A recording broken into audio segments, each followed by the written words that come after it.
Good morning বন্ধুরা। আজকে অনেক দিন বাদে আবার তোমাদের সাথে দেখা, কারণ মাঝে আমি অনেক দিন ভিডিও করতে পারিনি, নিজে এতটাই ব্যস্ত ছিলাম তার জন্য। তো আজকে সকালবেলা থেকে আমি ভিডিওটা স্টার্ট করেছি। আর সকালে উঠেই দেখতে পাচ্ছ আকাশটা একটু মেঘলা মেঘলার সাথে রোদও উঠেছে। উঠে আমি স্নান টান করে নিয়েছি, কারণ আজকে হলো আমার একমাত্র বোনের জন্মদিন। তো জন্মদিনটা স্পেশাল করার জন্য সকাল সকাল উঠে দেখলাম মায়ের অলরেডি রান্নাবান্না স্টার্ট করে ফেলেছে। সকালের খাবার, দুপুরেরও আইটেম আছে কিছু, বেশি কিছু করতে পারছিল না, কারণ বোনের ঠিক পরের দিন থেকেই পরীক্ষা, তার জন্যই। আমার আবার স্কুলও আছে, তাই তাড়াতাড়ি করে উঠে রেডি হতে শুরু করে দিলাম। স্নান করা হয়ে গেছে, স্নান করে উঠে একটু ছাদে আসি, দেখি টুকটাক একটু ফুল ফোটে, আর এদিকে পুজো দেওয়াও কমপ্লিট। তোমাদের সাথে একটু দেখিয়ে দিলাম। আর এই যে আমাদের ছোট্ট গোপাল।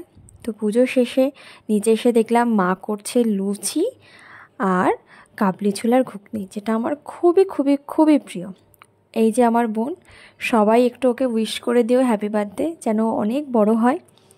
এখনও ঘুগনিটা টেস্ট করছে। ওর আবার পড়া আছে, ও খেয়েই আবার বেরিয়ে যাবে পড়তে। বড় হয়ে গেলে জন্মদিনের সেই আনন্দটা থাকে না, আমি জানি, কারণ এই জন্মদিনের দিনেও সেই পড়াশুনো, স্কুল, যেমন যার ডিউটি সেরকমই থাকে।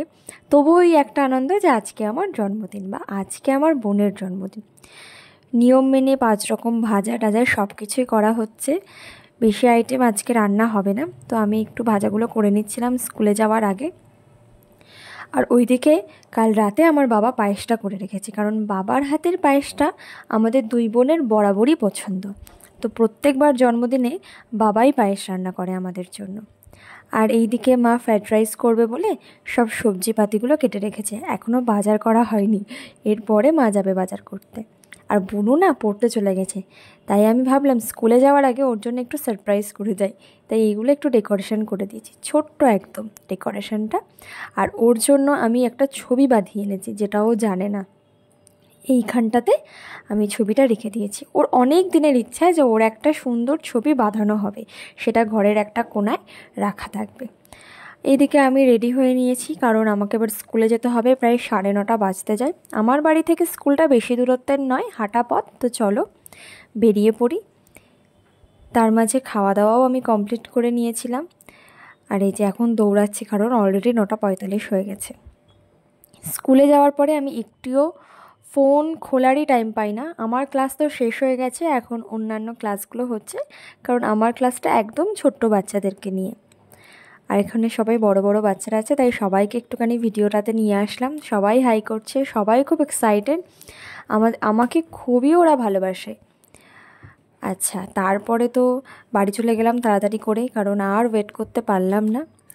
আর এদিকে আমার দাদা ভাইও চলে এসেছে সারপ্রাইজ দিতে। আচ্ছা, দুপুরে মেনুটা তোমাদের বলি, খুবই কম, 5 রকম ভাজা, আর করেছিল মটন, আর করেছিল চাটনি, ব্যাস এইটুকানি। খাওয়া দাওয়া কমপ্লিট করে শুতে পারিনি, তার মধ্যে পড়তেও চলে এসেছে।